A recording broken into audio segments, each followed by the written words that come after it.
आदाब नाजरीन, मैं हूं सैयद अहमद जिलानी और बेबाक मुनसिफ में आप सभी का खैर मकदम है। जम्मू कश्मीर की बड़ी बहस बेबाक मुनसिफ में आज बात करेंगे जम्मू कश्मीर का आने वाला असम्बली सेशन सियासत की नज़र या अवामी मफाद में कानून साजी या स्टेट हुड की बहाली पर सुप्रीम कोर्ट ने मरकज को दिया 4 हफ्ते का वक्त, मरकज पर दबाव बढ़ा। जम्मू कश्मीर की सियासत एक बार फिर जोरों पर है। असम्बली सेशन करीब आते ही सियासी पारा तेज हो चुका है। बयानबाजियों का बाजार गर्म है। एनसी बीजेपी में लॉलीपॉप और दल बदलू अल्फाज से एक दूसरे को मुखातिब कर रहे हैं और हर पार्टी अपनी पोजीशन मजबूत करने में मसरूफ है और सेशन में पेश होने वाले बिल पहले ही सियासी तनाज़े का शिकार हो चुके हैं। वहीं स्टेट हुड की बहाली को लेकर जुमे को सुप्रीम कोर्ट ने मरकज को जवाब दाखिल करने के लिए 4 हफ्तों की मोहलत दी है। इसी बीच राज्यसभा और ज़िमनी असेंबली चुनाव की सरगर्मियां भी तेज हो गई। नेशनल कॉन्फ्रेंस ने राज्यसभा के लिए अपने 3 उम्मीदवारों का ऐलान कर दिया, जबकि कांग्रेस से चौथी सीट के लिए बातचीत जारी है। तो दूसरी तरफ नगरोटा और बडगाम असेंबली के ज़िमनी इंतखाबात में अपनी कामयाबी को लेकर बीजेपी भी पुरुम्मीद है।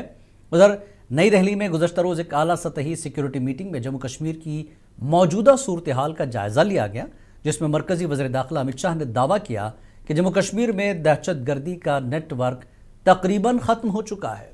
अब ऐसे में क्या मरकज स्टेट हुड को लेकर मुस्बत कदम उठाने वाली है या सुप्रीम कोर्ट से ही फैसले का इंतजार किया जाए, क्योंकि मामला कोर्ट में है और मरकज को 4 हफ्तों में जवाब दाखिल करना है। आज का बड़ा सवाल, क्या यह सेशन वाकई अवाम के मसाइल के हल की तरफ बढ़ेगा या फिर सिर्फ एक सियासी शो साबित होगा। तो इन तमाम मुद्दों पर बात करने से पहले कुछ रिएक्शन है, देख लेते हैं, फिर बहस पर जाएंगे। कैबिनेट ने डिसीजन किया हुआ सबसे बड़ी फाइल है बिजनेस रूल जम्मू कश्मीर की, जो हमारी सरकार ने दिया। वही बिजनेस रूल की फाइल हमें वापस दे दे, वही निकलवा दे अगर इतनी तेरी चलती है। और कल मैं महबूबा जी की भी स्टेटमेंट सुन रहा था, वही भाषा बोल रही थी जो लॉलीपॉप लीडर साहब बोल रहा है, जो बीजेपी का। अब जहां तक सुनील जी का ताल्लुक है, सुनील जी बहुत बड़े पॉलिटिशियन है, सुलझे हुए पॉलिटिशियन है। और सुरेंद्र चौधरी जैसे ये बाजारों लैंग्वेज रखने वाले लोग, उनके कैरेक्टर को, उनकी उस इमेज को कोई नुकसान नहीं पहुंचा सकता। सुरेंद्र चौधरी जैसे लोग कितने भी आए कितने गए, वो दल बदलू है, आज इधर कल उधर परसों उधर। दल बदलू की जबान पे कोई जम्मू कश्मीर में कम से कम उस पर कोई यकीन। और इस मुद्दे पर बात करने के लिए खास मेहमान मुकाजी मोहम्मद इमरान, जो कि स्पोक्स पर्सन है एनसी के, वो हमारे साथ हैं। Shaukiya Qureshi additional spokesperson PDP, Purnima Sharma BJP एक स्पोक्स पर्सन है और सोहेल काजमी साहब सीनियर पॉलिटिकल एनालिस्ट हैं, जम्मू कश्मीर से सियासत पर बड़ी गहरी नजर रखते हैं। आप दोनों का फिलहाल खैर मकदम है, शौकिया जी और सोहेल भाई। शौकिया जी, जिस तरह से असेंबली जब भी आती है कि मुतनाज़ा चीज़ें या बयानात या इल्ज़ाम जवाब इल्ज़ाम हम देखने को मिलता है, क्या एक लंबे वक्त के बाद असेंबली सेशन अवामी मसाइल पर बात करेगा या फिर ये सियासी शो ही साबित होगा? क्या लगता है आपको, इस सेशन से कितनी उम्मीद है? प्रोग्राम में बुलाने के लिए बहुत बहुत शुक्रिया जी। और जो मेरे आज के पैनलिस्ट हैं उन्हें मेरी तरफ से सलाम जी। देखिए, जैसा कि हमने पहले भी देखा है कि जब हमारा असेंबली सेशन शुरू होता है तो सियासी गलियारों में बहुत कुछ सुनने को मिलता है, लेकिन तवक्को तो यही है अवाम की भी और हमारी भी कि जब भी असेंबली का सेशन शुरू हो तो उसमें लोगों के मसाइल जो है वो हल होने चाहिए। लेकिन होता क्या है, जैसा कि हमने पहले भी देखा कि हमारे जो मसाइल हैं वो वहीं के वहीं धरे रहते हैं और हमारी फिर वहां पे वही मच्छी बाजार शुरू हो जाता है। तो आपने ये देखा होगा कि जब भी कोई इस तरह की अवाम की भलाई की कोई बात होने लगती है तो कोई ना कोई ऐसा उसमें बवाल खड़ा कर देता है कि पूरा रायता ही फैल जाता है। तो यही उम्मीद करते हैं कि इस बार जो असेंबली का सेशन शुरू होगा उसमें यहाँ के लोगों के मसाइल जो हैं वो हल होंगे। देखिए, हमारी यहाँ की जो लोकल सरकार है 1 साल हो गया उसे बने हुए, लेकिन इस 1 बरस में वो कोई भी अपना वादा पूरा नहीं कर पाए हैं जो उन्होंने अपने मैनिफेस्टो में कहा था। तो मैनिफेस्टो जो है वो सिर्फ बराए नाम ही रह गया। लेकिन शौकिया जी, मैनिफेस्टो से सरकार नहीं चलती। अभी एक झगड़ा ये है कि जो बिजनेस रूल्स है ना वो मिले ही नहीं है। कल का बयान आपने सुना ही होगा सुरेंद्र चौधरी साहब का। जी, देखिए, सुरेंद्र चौधरी साहब जो हैं उन्होंने कहा कि वो सिर्फ ज्यादा इस चीज में उनका ध्यान रहता है कि वो किस तरह दूसरे को टॉन्ट करें, यानी किस तरह से तंज करें। तो बेहतर यह है कि अगर वो दूसरों को तंज करने के बजाय अगर वो अपनी सरकार पे और अपने कामों पे ध्यान देते तो ज्यादा बेहतर रहता। अगर उन्होंने इस तरह का लाए अमल अपनाया होता कि उनको बिजनेस रूल्स उन्हें मिल जाते तो फिर बहुत से ऐसे काम थे जो कि शायद जो उन्होंने वादे आवाम से किए थे और जिस लिए उन्होंने वोट हासिल किया था, 50 सीटें उनको मिली, वो शायद वो अपना वो काम करने में पूरे हो जाते। लेकिन वो बयानबाजी पे ज्यादा उनका ध्यान है और अमल वो कम करते हैं। ठीक है सोहेल भाई, जिस तरह से हम देख रहे हैं कि यह सेशन क्या लगता है आपको, बहैसियत जर्नलिस्ट या फिर पॉलिटिकल एनालिस्ट, क्या कहेंगे कि सियासी पॉइंट स्कोरिंग होगा या फिर बयानबाजी तक महदूद रहेगा? और ऐसे वक्त जब राज्यसभा का भी इलेक्शन सामने है, फिर 2 सीटों पर, ये 2 सीटें तो ऐसा लग रहा है कि इसके बाद जो है आपको सरकार बना देंगे या सरकार बदल देंगे, ऐसा वाला माहौल बन रहा है पूरे जम्मू कश्मीर में। देखिए सर, पहले तो आपको भी और शौकिया मैम को भी अस्सलाम वालेकुम, गुड इवनिंग। दूसरा ये है कि मुझे लगता नहीं है कि असेंबली सेशन की जो मर्यादा है या जो डिग्निटी है वो हमें देखने को मिलेगी, जो बड़ा अनफॉर्चुनेट है लोगों के लिए, क्योंकि अभी तो असेंबली सेशन शुरू होना है। तो उसके पहले ही आप देख लीजिए, मैंने पहली असेंबली देखी है, बहुत सी असेंबलीज हम कवर किया करते थे, असेंबली के गलियारों में बैठा कर रहे थे, प्रेस गैलरीज में हमेशा बैठा करते थे सीखने के लिए। जर्नलिस्ट तबका जो होता था, सीनियर हो जूनियर हो, वो हमेशा असेंबली के सेशन का वेट करता था कि हमें अपने लेजिस्लेटर से कुछ सीखने को मिलेगा। और मुद्दा आधार असेंबली सेशन चलेगा, कॉन्स्टिट्यूंसी सेंट्रिक चलेगा, स्टेट सेंट्रिक चलेगा, यूनियन कॉन्स्टिट्यूंसी सेंट्रिक चलेगा। लेकिन जो मैं हाल देख रहा हूँ बड़ा अनफॉर्चुनेट है, ये सेशन भी मुझे लगता नहीं है तो फ्रूटफुल सेशन रहेगा, जिसकी उम्मीद जो है लोग और हम लगाए बैठे हैं, और जो मुझे लगता है बड़ा अनफॉर्चुनेट है, लोगों के मैंडेट के साथ एक धोखा है। और अभी आप देख लीजिए जिस तरह की लैंग्वेज, मैं आपको बता दूं, पहले भी अपोजिशन हुआ करती थी, पहले भी रूलिंग गवर्नमेंट हुआ करती थी, वर्ड्स का और डिग्निटी का इतनी मर्यादा डाउन हो चुकी है, जो बड़ा दुख होता है जब मैं सुनता हूँ रोज कि एलओपी क्या कह रहा है, डिप्टी सीएम क्या कह रहा है, कहीं कहीं पे कुछ और लीडर हैं जो इस तरह के बयान दे देते हैं जिसकी रेलिवेंस ऑन ग्राउंड नहीं होती, पर्सनल कैरेक्टर असैसिनेशन होती है या पर्सनल नाम लेके इस तरह की चीजें होती है, जो मुझे लगता है शोभा नहीं देता है किसी भी जमहूरी निजाम में या जमहूरियत के उन चुने हुए नुमाइंदों को जो कई 70,000 लोगों को लीड कर रहा है, कोई 1 लाख लोगों को रिप्रेजेंट करता है। तो मुझे नहीं लगता है कि कोई मुद्दे पे कहीं बहस होने वाली है। सिर्फ एक दूसरे को नीचा दिखाएंगे, एक दूसरे को ये बताएंगे कि मैं सुपीरियर हूँ और तुम इन्फीरियर हो, और यही चलन हमने पहले भी देखा था और इस असेंबली सेशन में भी मुझे लगता है यही देखने को मिलेगा। जी शौकिया जी, जिस तरह से बयानबाजी है एनसी और बीजेपी के दरमियान, लेकिन चौधरी ये कहते हैं, डिप्टी सीएम ये कहते हैं कि बीजेपी और पीडीपी इस वक्त एक ही जबान में बात कर रही है, क्या जवाब देंगे चौधरी साहब? उनके पास कुछ कहने को है नहीं। मैंने कहा ना कि अभी मैं इनके सोहेल साहब की बात में थोड़ा सा इजाफा यहाँ ये करना चाहूंगी कि अपने ताल्लुकात वहीं तक आप किसी के साथ बिगाड़े जब कल को नजरें मिले तो आपको शर्मिंदगी ना हो। देखिए, सियासत वो है कि आपको कभी ना कभी एक दूसरे का सामना करना ही पड़ेगा, चाहे आप पॉलिटिकल लेवल पे करें, चाहे आप के अपने कुछ ताल्लुकात होते हैं या कल को पार्टी बदलते हैं लोग, तो फिर किस तरह से वो पहले जिनके साथ हैं फिर वो उनके खिलाफ बोलते हैं, या पहले वो जिनके खिलाफ बोलते हैं कल को वो उनके साथ जा मिलते हैं। तो ये एक बहुत एक ऐसी बात है कि वही मैंने कहा कि ताल्लुकात उतने ही आप बिगाड़े कि कल को जब आंखें मिले तो शर्मिंदगी ना हो। और शौकिया जी, एक चीज ये, पीडीपी असेंबली सेशन से पहले ही लैंड बिल को लेकर जो आपकी तरफ से बात आ रही है, फिर तनवीर सादक एनसी की तरफ से बोलते हैं कि हमने इसमें पूरी चीजें क्लियर की हैं, हमारी तरफ से पहले ही बता दिया गया था। तो क्या बिलों को लेकर भी तजाद है पीडीपी और एनसी के बीच, जिस तरह के बयान आपकी तरफ से या एनसी की तरफ से आ रहे हैं?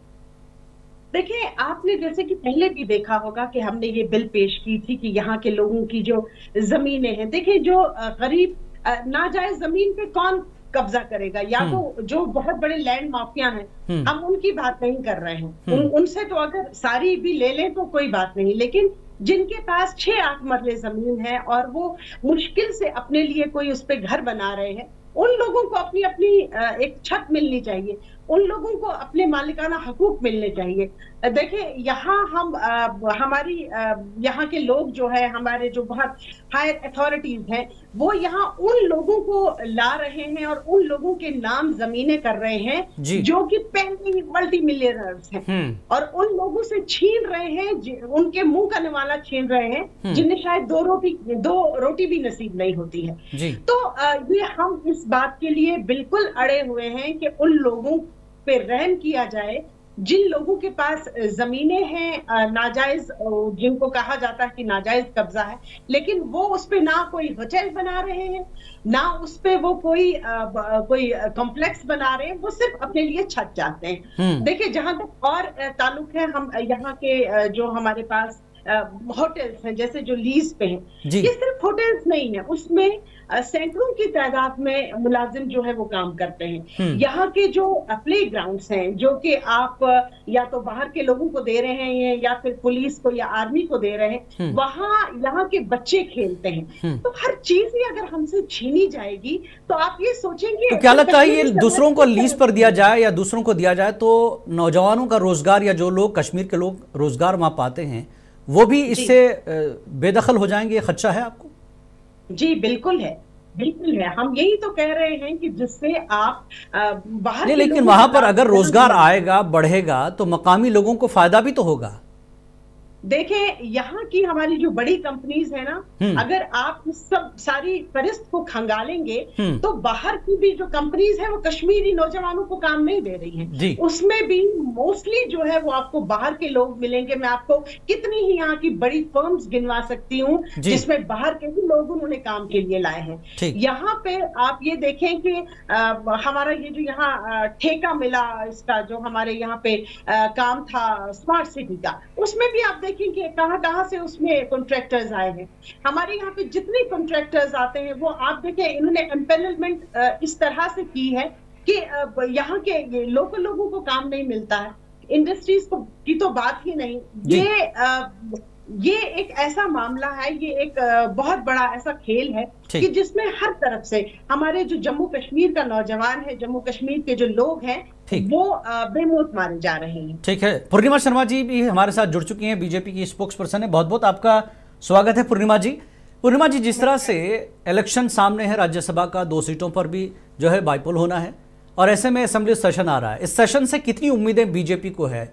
क्योंकि बीजेपी एनसी के बीच जिस तरह की लफ्जों की जंग चल रही है ना, उससे ऐसा लगता है कि सेशन पर बादल मंडरा रहे हैं। अवामी पॉलिसीज को लेकर, अवामी भलाई को लेकर आपको लगता है कुछ होगा इस सेशन में? पूर्णिमा जी।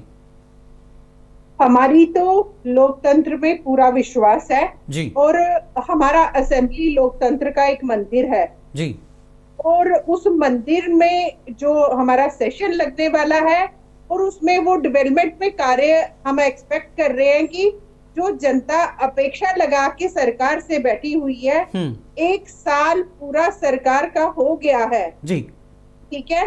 मात्र बिल लाने से या बिल को एक तकरीरों में गठित करने से जी डेवलपमेंट के कार्य या लोगों की अपेक्षाएं पूरी नहीं होंगी। सही मायने में बिल अगर लाते हैं उसको इम्प्लीमेंट भी करें और प्रैक्टिकली काम करते हुए जनता की अपेक्षाओं पे पूरा उतरे जी। जो एजेंडा नेशनल कॉन्फ्रेंस सरकार का था, वो आई डोंट थिंक कि बिल लाने से वो एजेंडा पूरा होने वाला है। 1 साल की सरकार, 1 साल की सरकार का कार्यकाल हो गया जी। क्या कार्यकाल में एजेंडा के कार्य उन्होंने पूरे किए? ऐसे क्वेश्चन उसमें होते हैं। आई डोंट कि उसमें एजेंडास के इनके जो बिल्स है वो कहीं हर्डल हैं। जी बिल्कुल। सोहेल भाई, एक चीज और जानना चाहूंगा यहाँ पे, जिस तरह से असेंबली में बिल लाने की बात हो रही है और बिल जो है उस पर भी सियासत हो रही है कि साहब हम पेश कर रहे हैं, हम पहले वाला मामला ऐसा लग रहा है। लेकिन एक चीज ये, बिजनेस रूल्स तय नहीं हुए, असेंबली में बिल पेश होगा, बिल पास होगा, फिर एलजी साहब के पास जाएगा, मसला यही हो रहा है, बिल घूमता रहेगा। तो क्या इस बिल की कितनी अहमियत है जो सेशन में पेश की जाएगी? घूमते रही, यही दिख रहा है 1 साल से, और जम्मू कश्मीर के लोग इतना घूम रहे हैं कि अब समझ ही नहीं आता कि वो जाएं कहां रिड्रेसल के लिए। यही तो अनफॉर्चुनेट है। पहले भी हमने ओपोजिशन देखी है और पहले भी हमने ट्रेनिंग बेंचेस देखे हैं, बिल नहीं मिलते थे दो अपोजिट पार्टीज के या दो अपोजिशन के बेंचेस के, लेकिन यहाँ तो दिमाग भी नहीं मिलता है, जबान भी नहीं मिलती है, ताल्लुकात अंदर से अच्छे होते हैं, ऊपर से खराब दिखाते हैं। तो बहुत सी चीजें हैं जो कभी हुई नहीं है किसी भी असेंबली में, जिसकी तरफ जम्मू कश्मीर की असेंबली चल रही है। देखिए, हर पार्टी का अपना एक मौकफ है कि वो अपना बिल लाए, और बिल ये नहीं है कि लाया और वो पास हो गया, तो वोटिंग होगी, और वोटिंग के साथ किस नंबर से वो बिल पास होता है या फेल होता है, ये तो असेंबली का सेशन डिसाइड करेगा। अब प्रॉब्लम ये है कि अभी बिल आया नहीं। अभी पीडीपी ने कहा कि हम एक बिल लाएंगे, लैंड का बिल है, बुलडोजर उस वर्ड यूज करके वो बिल है। तो वो बिल क्या है? बिल वो है कि आपकी, देखिए, लद्दाख के लोगों से हमको सीखना चाहिए कि जनाब आप अपना मोटरसाइकिल लेके या गाड़ी लेके लद्दाख में नहीं चला सकते हैं, कोई ड्राइवर आपको वहां नहीं यूज कर सकते हैं। उन्होंने कहा 80-90% हमें रिजर्वेशन अपनी नौकरियों में चाहिए, बहुत अच्छी बात है। उनके कल्चर को किस तरह से महफूज करना है वो लोग जानते हैं, और उन्होंने बिल्कुल, अब 6 शेड्यूल की बात करते हैं, अब वो स्टेटहुड की बात करते हैं, ज्वाइंट मिशन पे वो बात करते हैं कि हमारा जो असासा है वो किसी न किसी तरह मजबूत रहे। तो जम्मू कश्मीर का भी तो एक असासा है, जम्मू कश्मीर का भी तो एक आने वाले बच्चों का मुस्तकबिल है। उस पे तो सब पॉलिटिकल पार्टीज को वन पेज पे आना चाहिए कि जनाब आर्टिकल 370 को जहन्नम भेजिए, आर्टिकल 371 इंट्रोड्यूस कीजिए। स्टेटहुड तो सबका मुद्दा है, और आज तो होम मिनिस्टर ने भी कहा, जो मैंने सुना, कि हालात जो है वो सामान्य होने की कगार पे चल रहे हैं, तो और 4 हफ्तों का सुप्रीम कोर्ट ने वक्त दिया है। तो लेट्स सी कि सेंट्रल गवर्नमेंट क्या उस पे रद्द अमल पेश करती है और 4 हफ्ते बाद क्या डिसीजन आता है। देखिए, जो मेन मुद्दे हैं, मुझे लगता है सारी पॉलिटिकल पार्टीज को उसमें एक रायनामा बनाने की जरूरत है। अगर आप एक दूसरे को लॉकडाउन करते रहेंगे विदाउट इश्यूज, तो उससे तो नुकसान लोगों का होगा, और we are not heading towards brighter days in coming years और कमिंग मंथ्स। जी बिल्कुल। शोकिया जी, एक चीज और है, आपकी तरफ से पिछली बार भी बिल लाए गए थे, अभी भी आप बिल लाने की बात कर रहे हैं, लेकिन बिजनेस रूल्स तय नहीं है, काम नहीं होगा, ये क्लियर मैसेज एनसी की तरफ से दिया जा रहा है। तो कितनी उम्मीद की जाए कि इस बिल का क्या हशर होगा जो आगे पेश किया जाने वाला है? देखिए, मैंने जैसा कि पहले भी आपसे कहा था कि ये अपनी बात आप किस हद तक मनवा सकते हैं वो आप पे मुनस्तर है। यहाँ पे आप देखें कि लद्दाख में किस तरह उन्होंने प्रोटेस्ट किया और अपनी जो बातें हैं वो उन्होंने सामने रखी। यहाँ हमारी जो लोकल सरकार है, नेशनल कॉन्फ्रेंस के अपने अंदर ही इतनी उथल पुथल मची हुई है कि इस वक्त आप देखें कि उनके जो अपने लोग हैं, वो जो उनके अपने जिन लीडर्स के साथ उनका चोली दामन का साथ रहा है, नाम ले लीजिए, आगा रूल्ला का नाम ले लीजिए जी। इस वक्त ये है कि चोली दामन का साथ होने के बावजूद कि उनके कांधे पे रख के बंदूक चलाई गई, लेकिन इस वक्त उनकी कोई से नहीं है, उन्हें माना नहीं जा रहा है। यहाँ तक कि उनके अपने खून के रिश्ते, आपने देखा होगा कि अभी चौधरी साहब तो कह रहे हैं कि आगा रूल्ला साथ खड़े रहेंगे, नगरोटा और बडगाम में भी खड़े रहेंगे, दिखाएंगे आपको। जी, कहते हैं कि दिल के बहलाने को गालिब ये ख्याल अच्छा है। तो अपने वो दिल को बहला रहे हैं, और नहीं, आप लोग इल्जाम लगाते हैं। देखिए शोकिया जी, सारी बातें आपकी सही है, आप लोग इल्जाम लगाते हैं, आप अपोजिशन है, ठीक है, आप इल्जाम लगाइए, लेकिन एनसीए कह रही कि बिजनेस रूल्स ही तय नहीं हुए, वो फाइल हम तक आई नहीं वापस, तो हम काम कैसे करेंगे? सवाल ये है। पहले मैं अपनी बात मुकम्मल कर लूं। यहाँ थोड़ी सी शिकायत, ये मेरी जाती राय है, थोड़ी सी शिकायत मुझे रूल्ला साहब से ये है कि यहाँ तो वो कहते हैं कि पार्टी मेरी बात नहीं मानती, मुझे बुलाया नहीं जाता, और फिर वो ये कहते हैं कि आप मेरी मर्जी का कैंडिडेट जो है उसे आप बडगाम से टिकट दे दें। तो जिस पार्टी में उनका मानना नहीं है, जिस पार्टी के साथ इत्तेफाक राय नहीं है, उसी पार्टी के लिए वो एक कैंडिडेट चुनना चाहते हैं। ये मेरी अपनी राय है कि ये किस तरह से फिर वो ये बात करते हैं। तो बिजनेस, मैंने जैसा कि कहा कि बिजनेस रूल्स के लिए हम तो पहले से ही कहते आ रहे हैं कि अगर वो चाहते अपनी बातों को मनवाना, तो उन्हें हल्फ नहीं लेना चाहिए था जब तक कि वो अपनी कुछ बातें ना मनवा ले, क्योंकि हर काम जो है वो इन हालात में शर्त शरूत से ही किया जाता है। और इस वक्त आप देखेंगे एनसी सरकार के जितने लोग हैं जो कि बोलते हैं, लेकिन आजकल कन्नी कतरा जाते हैं, क्योंकि वो कुछ भी कहने से कासिर हैं। लेकिन यहाँ पे लोगों की ये हालत आप देखें कि लोग जो है वो किस कदर परेशान है। वो हर उनके साथ जितने भी वादे हुए वो सारे झूठ साबित हुए, और बिल्कुल वो इस बात के इंतजार में कि एक भी वादा अगर वफा हो जाता तो शायद उनको अपने वोट का उन्हें एक मिल जाता, सिला मिल जाता। मैं एक डिबेट में थी तो हमारे नेशनल कॉन्फ्रेंस के एक MLA हैं लारमी साहब, अभी शायद कोई 2 महीने हुए थे इन्हें सरकार बनाए हुए जी। तो इसी तरह से बहस चल रही थी, तो उन्होंने मुझसे वादा किया था, उस पे ऑन रिकॉर्ड है वो वादा किया था कि अगर 6 महीने हम रिजर्वेशन का कुछ नहीं कर सके, नौकरियों का कुछ नहीं कर सके, तो मैं वादा करता हूँ कि मैं रिजाइन दे दूंगा। लेकिन आजकल लालमी साहब किसी डिबेट में भी नहीं आते कि कहीं हम मुझसे इस्तीफा ना मांग लिया जाए। देखिए, लेकिन शायद वो अब आएंगे आपके सामने, कल लेटर जारी किए हैं, आरजी लोगों को मुस्तकिल कर दिया है ना, तो हो सकता है कल आपसे मुलाकात हो जाए। ठीक है पूर्णिमा शर्मा जी, एक चीज आपसे जानना चाहूंगा, LG साहब बिजनेस रूल्स को लेकर खामोश क्यों हैं? अब इसको लेकर बहुत क्रिटिसाइज हो रहा है, तनकीदें हो रही हैं कि वो फाइल पहुंच क्यों नहीं रही सरकार तक बिजनेस रूल्स की, क्योंकि बिजनेस रूल्स तय नहीं होंगे तो काम नहीं होगा। NC आप बहाना कहे या जो कुछ कहना चाहें कि ये नहीं मिलेगा तो काम नहीं होगा, यही बताना चाह रहे हो? आपकी बात से मैं सहमत हूँ। जब असेंबली के बिजनेस रूल्स ही नहीं होंगे तो असेंबली में बिल लाना या असेंबली की कार्रवाई कैसे चल सकती है। लेकिन आपने पिछले दिनों देखा होगा, 1-2 दिन पहले ही हमारे LOP सुनील शर्मा जी ने अपने तथ्यों के माध्यम से एक बिल, एक फाइल का हिसाब जो है वो मीडिया के माध्यम से सरकार के बीच में रखने का प्रयास किया। उन्होंने कहा कि जितनी भी फाइलें हमारी सरकार के द्वारा LG के पास भेजी गई हैं वो तुरंत साइन होके वापस आई हैं। ये कैसे इसको जुटला सकते हैं कि इनके बिजनेस रूल की फाइल वहां गई और कहीं गुम हो गई? ये क्या तथ्य है? जी जी बिल्कुल। हमारे साथ नीलोफर साहबा भी NC की तर्जुमान जुड़ चुके हैं। नीलोफर साहबा, आपका बहुत बहुत इस्तकबाल है। अभी जिस पर हम आज बात कर रहे हैं कि जब भी असेंबली सेशन होता है उसको लेकर सवाल ये उठाए जा रहे हैं कि बिजनेस रूल्स नहीं है, बिल पास होंगे तो फिर असेंबली सेशन का मतलब क्या है, ये समझाएं जरा। और ये बिल जो पेश किए जा रहे हैं ये क्या सिर्फ एक रिवायती कार्रवाई होगी या अवामी फलाह के लिए कोई कदम भी उठेंगे इसके लिए? देखिए जिलानी साहब, आपका बहुत बहुत शुक्रिया मुझे मदू करने के लिए। जितने भी को पैनलिस्ट हैं सबको सलाम आदाब जी। देखिए बेसिकली जो शेड्यूल आया हुआ है अभी के असेंबली का, आप खुद जानते हैं कि इसमें बहुत ही इम्पोर्टेंट चीजें जो है वो उठाई जाती हैं, जिसमें कुछ बिल्स का आना, कुछ बिल्स का पास होना, वो एक अपना एक शेड्यूल के हिसाब से चलेगा असेंबली में, किस तरीके से वो भेजा जाएंगे।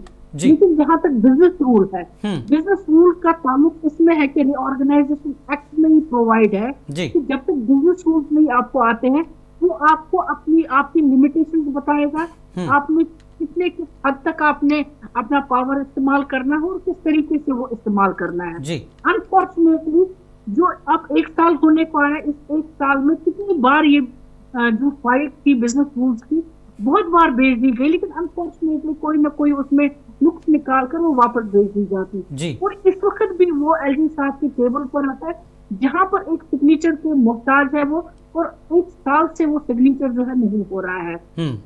जहां पर आप LG साहब या मौजूदा जो सिलेक्टेड लोग हैं उनकी बात अगर आप करेंगे, वो हमेशा यही कहते हैं कि हमारे पास बड़ी पावर है, हमारे पास लॉ एंड ऑर्डर है, उसके बगैर हमारे पास कुछ नहीं है। लेकिन फिर क्या वजह है कि जो इंटरफ्रंट बिल्कुल साफ वाज़ेह तौर पर दिखाई देती है तो वो नहीं होनी चाहिए वहां पर। वो तो बिल्कुल आया है, उनके काम से, उनकी चीजों से पता चलता है किस दोहरी सरकार जो इस वक्त चल रही है, किस तरीके से यहाँ के लोग जो है जिन्होंने एक मैसिव मैंडेट अपनी उस चुनिंदा सरकार को देकर लाया हुआ था, वो पुरुम्मीद थे कि जितने मुश्किलातों से वो पिछले 10 सालों से जूझ रहे हैं शायद अब उनकी मुश्किलातों का अजाला हो जाएगा। जी, कितनी उम्मीदें हैं आपको इस सेशन से? इस सेशन में क्या कुछ अवामी मफादात के लिए काम होगा? सेशन जो है, सेशन का होना बहुत इम्पोर्टेंट है क्योंकि बहुत से मुद्दे हैं जिसमें रिजर्वेशन भी है, जो हमने कहा था वो रिपोर्ट वगैरह, उससे भी हम उम्मीद रखते हैं कि वो रिपोर्ट भी शायद शाया हो जाएगी। और ऐसे ही बहुत से मुद्दे जो लोगों से रिलेटेड है, वो सब मुद्दे जो वहां पर है डेलीवेशन से रिलेटेड, एसडीजीज के रिलेटेड भी वो है। हम पूरी उम्मीद है इस सेशन में एक बहुत ही अच्छा सेशन होगा और हम उम्मीद रखते हैं कि इस बार जैसे कि पहले जो हमारा सेशन चला उसमें कितने ही इम्पेडिमेंट्स क्रिएट करने की कोशिश की गई, वेल में लोग आ जाते थे और जहां पर उनको तनकीद का निशाना सेंटर को बनाना होता था, लेकिन अनफॉर्चुनेटली वो नेशनल कॉन्फ्रेंस को ही एज ए सरकार उसको तनकीद का निशाना बना। हमको उम्मीद है इस बार ये बहुत ही हेल्दी डिस्कशन होंगे, कोई ऐसी चीज वहां पर नहीं की जाएगी जिसका पूरे फिर लास्ट पर यहाँ की आवाम पर ही पड़ता है। जी नीलूफर साहब, एक अहम सवाल ये है कि जम्मू कश्मीर के अपोजिशन में एक आम राय है और ये सवाल भी उठ रहा है, तो कुछ लोग मुझे भी बताते हैं कि साहब यूटी है, यूटी का बहाना बनाया जा रहा है। आप देखें दिल्ली भी यूटी है और साबिक में अरविंद केजरीवाल जब चीफ मिनिस्टर थे उन्होंने स्कूल, अस्पताल, मुफ्त बिजली वगैरह वगैरह अमावी मफादात में काम किया, तो उमर अब्दुल्ला क्यों नहीं कर पा रहे हैं? आम आदमी पार्टी की तरफ से भी ये सवाल उठाया गया था और आम लोग भी ये पूछ रहे हैं, तो क्या फर्क है? दिल्ली भी यूटी है और जम्मू कश्मीर भी यूटी है। दिल्ली और जम्मू कश्मीर की अगर हम बात करेंगे बहुत डिफरेंस है उसमें। जम्मू कश्मीर में ऑलरेडी रीऑर्गेनाइजेशन एक्ट 2019 है जो यहाँ पर लागू है, जिसकी रूप से यहाँ पर इलेक्शंस भी हो गए। इस तरीके से करने से उसी की तरीके से तर्ज पर यहाँ पर काउंसिल ऑफ मिनिस्टरी भी जो है वो यहाँ पर तैनात की गई है। तो देयर इज डिफरेंस कि दिल्ली में कैसे रूल किया जाए और यहाँ पर कैसे रूल किया जाए। उनके अपने रूल्स है वहां पर, हमारे बिल्कुल अपने रूल है जो अभी अप्रूव होकर आए ही नहीं है, जिसका बहाना हमेशा जो सेंट्रल गवर्नमेंट है ये कहती है हमारे पास लॉ एंड ऑर्डर है, हमारे पास लॉ एंड ऑर्डर है। लेकिन सही बात यह है कि अगर आप अपोजिशन के लोगों से भी पूछेंगे भाई बताइए क्या अपोजिशन रूल की जो फाइल थी वो अप्रूव होकर आई है, एक शख्स से उठकर कहे तो वो आई हुई है। ऐसा नहीं है कि हम यहाँ पर टीवी में डिबेट कर रहे हैं, ये कहेंगे कि नहीं भाई नहीं आई हुई है, ये कहेंगे आई हुई। This is the matter of record. तो रिकॉर्ड पर मैं बोल रही हूँ कि वो बिजनेस रूल्स की जो फाइल है अभी अप्रूव नहीं हुई है, जिसके रूल से यहाँ पर रूल करना है, जिसके रूल से यहाँ पर एम्पावरमेंट गवर्नमेंट है। लेकिन कम से कम उनको समझ आएगा कि किस तरीके से वाज़ेह तरीके से यहाँ पर हमें एम्पावरमेंट, यानी यूटी होने के बावजूद भी वो आपको इख्तियारात नहीं है जो यूटी के होने चाहिए। नहीं देखिए अपने अपने जैसे पुडुचेरी है वहां पर अपने रूल्स है, दिल्ली है वहां पर अपने हैं, हमारे तो अभी आए ही नहीं है बिजनेस रूल। हाँ। बिजनेस रूल बार बार क्यों कहते हैं, तो अभी हमारे आए ही नहीं है। जब तक वो वाज़ेह नहीं हो जाएंगे तो हम किस तरीके से ऑर्गेनाइजेशन एक्ट का इस्तेफादा उठा सकते हैं। ठीक है, चलिए आगे बात करेंगे नगरोटा और बडगाम में क्या कुछ सियासत हो रही है। छोटा सा ब्रेक लूंगा, ब्रेक के बाद बडगाम में जो टोपी उमर अब्दुल्ला ने उतारी थी, जिस तरह से आज जसरोटिया साहब ने कहा कि वो टोपी पहन कर बाकायदा उन्होंने पीसी की, तो क्या बीजेपी की नज़र सीट पर है और टोपी के साथ साथ वो सीट भी हासिल करना चाहते हैं?